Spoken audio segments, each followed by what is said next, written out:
Welcome back, my friends. I have a tale to tell before the tavern closes tonight. I have come a very long way, and seen so many places. I've heard many stories, and I am happy to be here now to share them with you. So, gather round. The last time we talked of our good King Will Beckran, I told you the story of his victory at the Tournament of Trees, which led him into the service of King Rearank III. He proved his mettle in the Battle of Volsgarten South, the War of the Northern Passes, the Rebellion of Edenrari, the Desert Mage War. 15 years of service and many battles later, young Knight Beckran was told to kneel to a new king. King Rearank IV was a brutal, foolish man. He bled the nation dry, building secondary palaces to summer in.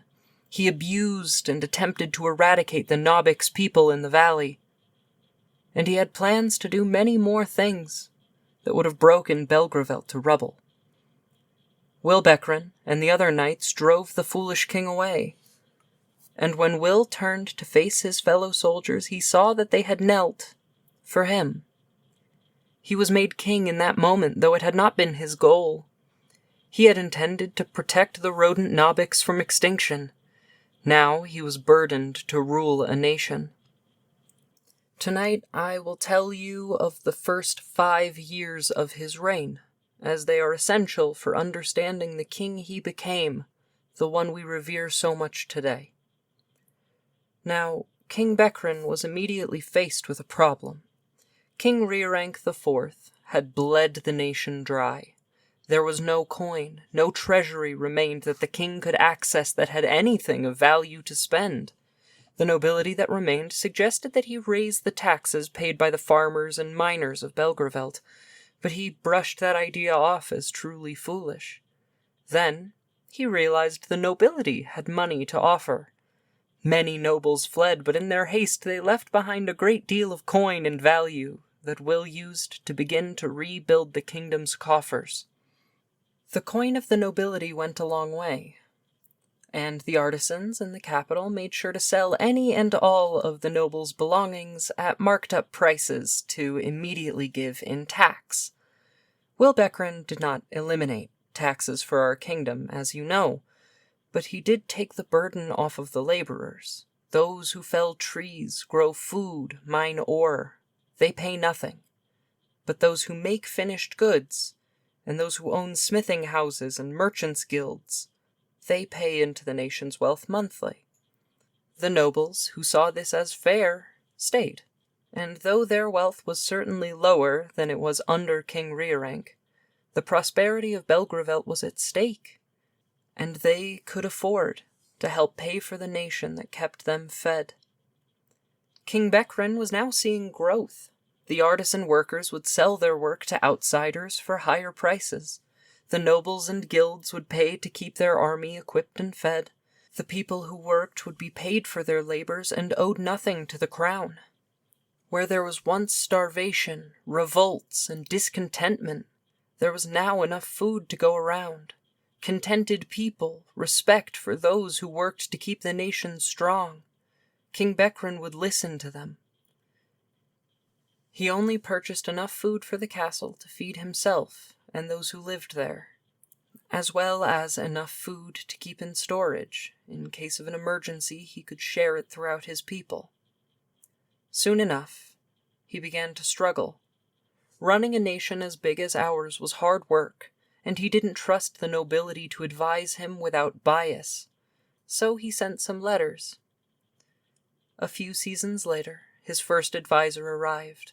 A young coastal elf with black hair and green eyes rode through the gates of Belgrav. Miguel, the friend Beckran had made first in the Tournament of Trees. The playful, friendly elf with a smile that could melt the coldest of winters. The two began to work on projects for the people, taking requests from the outlying cities and villages, making sure everyone was heard. Not all projects could be afforded immediately. Some had to be delayed.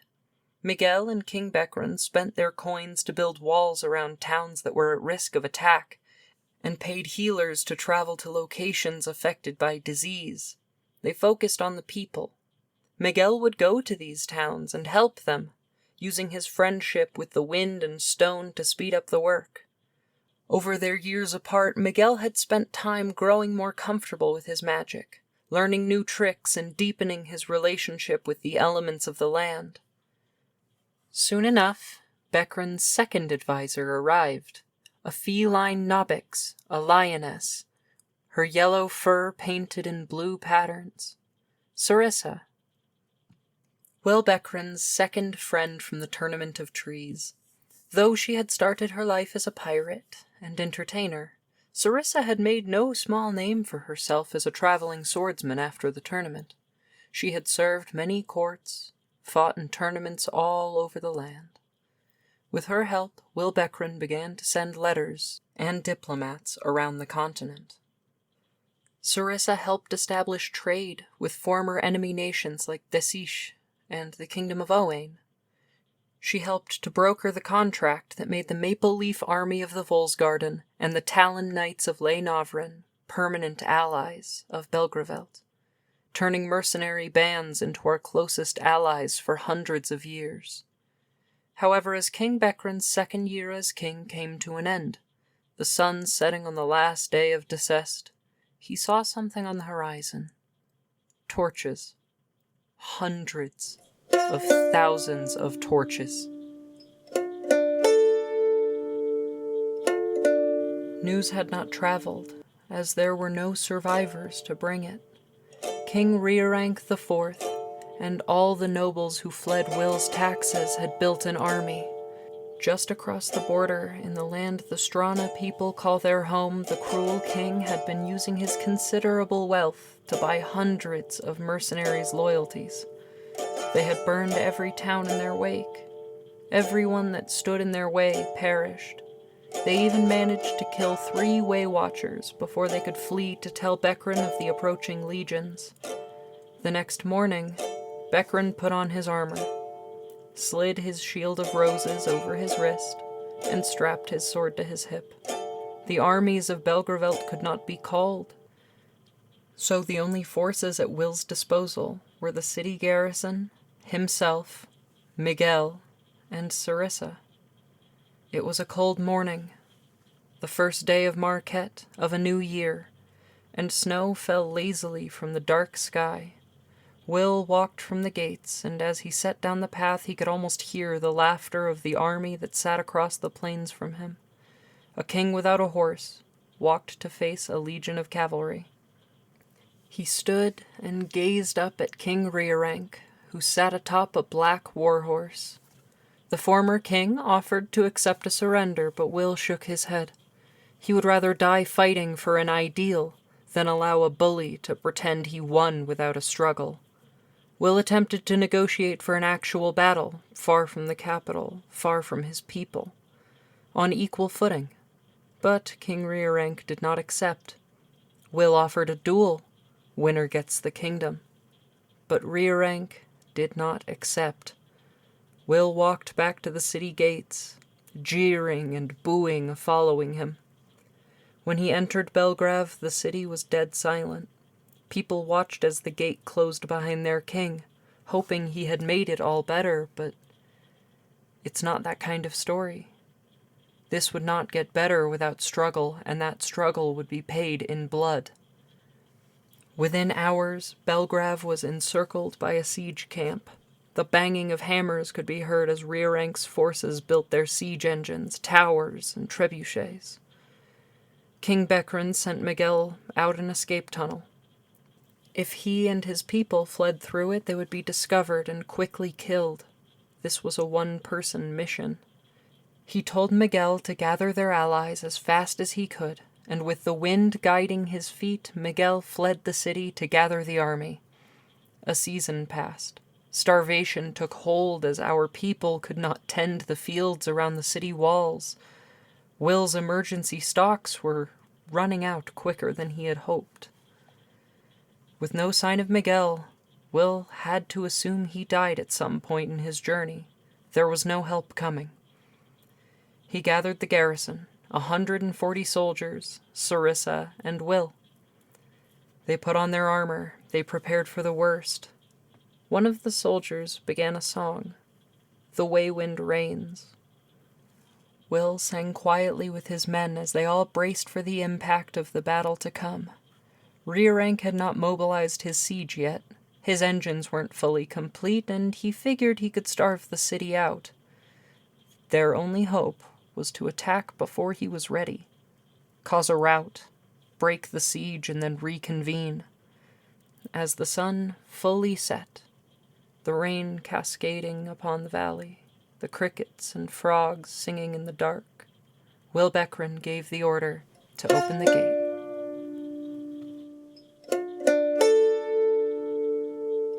They made it free of the gate without being noticed, and began to approach the siege camp.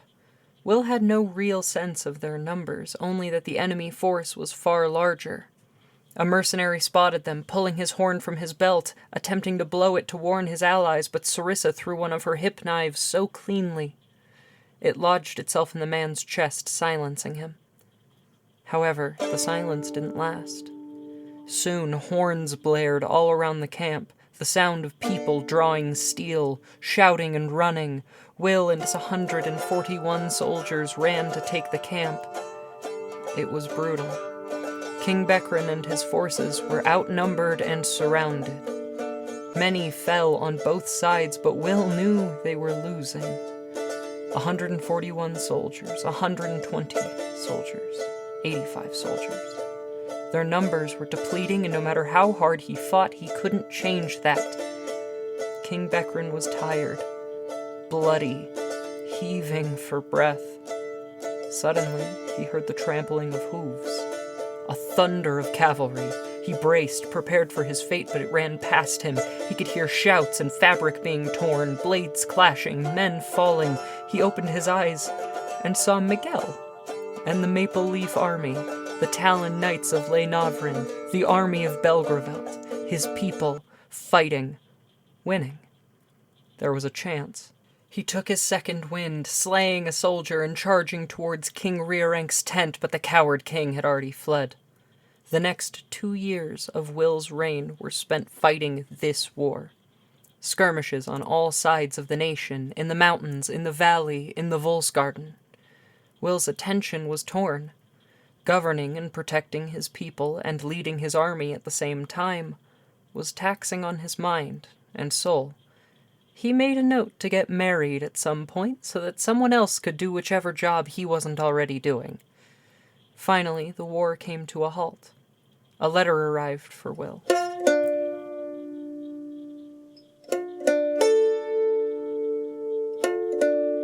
King Rearank sent word that he was ready to finish the fight.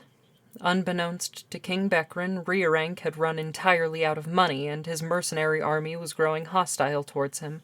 So he had to win. Soon. Or lose their allegiance forever. The letter told Will where to bring his army, and it was a place he knew well. Kazant, the town Will was raised in. It had been one of the first towns destroyed in this war when Rearank and his thugs snuck their way to the capital. Will had spent much to help them rebuild, and in the distance he could see his hometown. It had, of course, changed. His father and mother were gone, and the entire hamlet had to be rebuilt from the ground up. But something about standing on this land brought peace to his heart, a warmth. Across the field, through the trees, he could see Rearank and his men riding up on their horses. Slowly, Will began to walk through the woods to discuss surrender with Rearank one last time, but the coward king wouldn't hear it. When King Beckran returned to his forces, he gave them this speech. "It has been a long war. It has been a cruel and shameful affair. You have lost friends, as have I. We have fought and bled all over this great nation we call home, and tonight is the night we stop the killing. The enemy fights because they hate what's before them. They would tear your home down for spite and starve your family of gold. They hate this place. In the years I was a knight, I learned one lesson. The army that fights because they love what's behind them will always triumph over those who fight for nothing more than coin. Love your home. Love Belgravelt. Love her people, and with every strike you throw, let that love be the fuel for your fire. We will not die today. Not here. Not if we fight for love.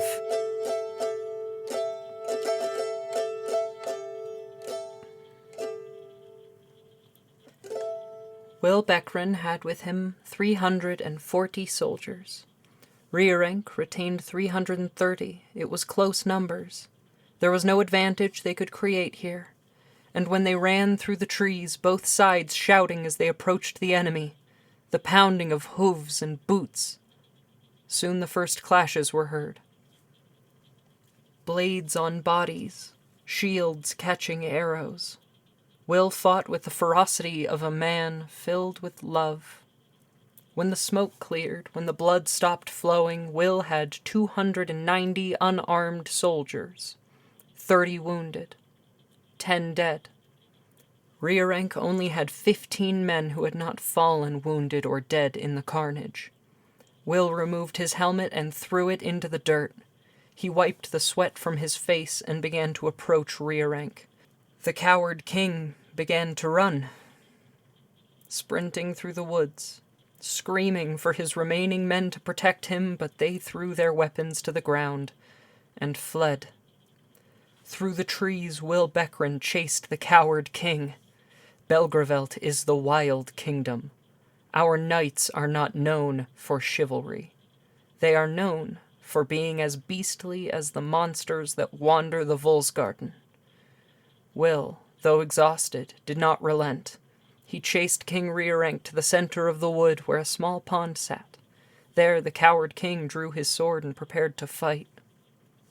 Will Beckran returned from the pond hours later, stinking like a dog fresh from a hunt, sweat and blood in his hair, holding the head of King Rearenk IV, the coward. Days passed. Things slowly returned to normal.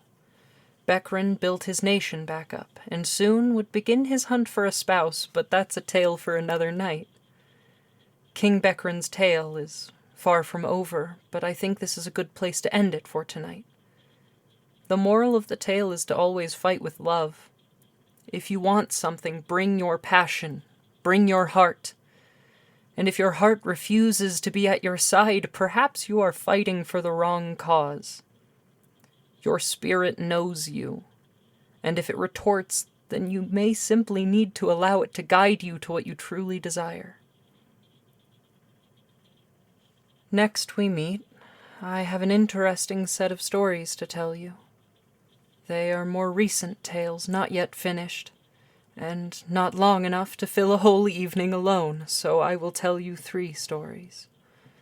I will tell you the tale of Lyn of Zirwood, a bandit who fights for her people's liberation in the east. I will tell you of Robert the Beastly, the king of the highlands of the island of Shayley, who was once nothing more than a thug and a brigand.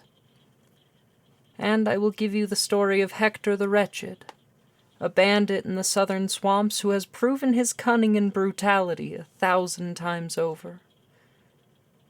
Until then, I thank you for being here tonight, as always, and I thank my band.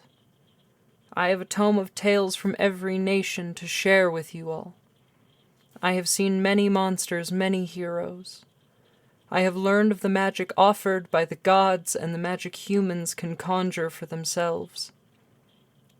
I have seen warfare, and I have tales of peace. I cannot wait to tell them all to you. Good night, and thank you.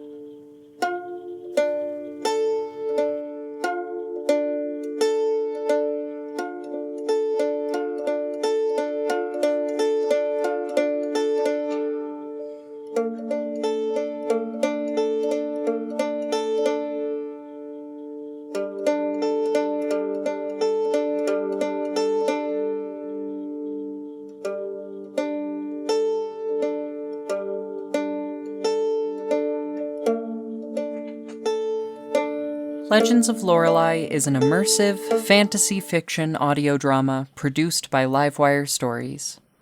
This show is written and produced by Gwen Fulman. The music you heard in this episode was composed and performed by Gwen Fulman. The Bard is played by Gwen Fulman. If you enjoyed this episode and want to hear more, please consider subscribing to our Patreon at Livewire Multimedia Stories to receive episodes a week early for only $2 a month. You will also receive updates on our projects, like the tabletop role-playing games or short films we've been working on. Check out our website at livewiretabletop.wixsite.com/livewire. Subscribe to us on YouTube, or join our Discord server in the description below. The best way you can support us is to show this to a friend. Thank you. And a special thank you to our Patreon supporters, without whom this wouldn't be possible.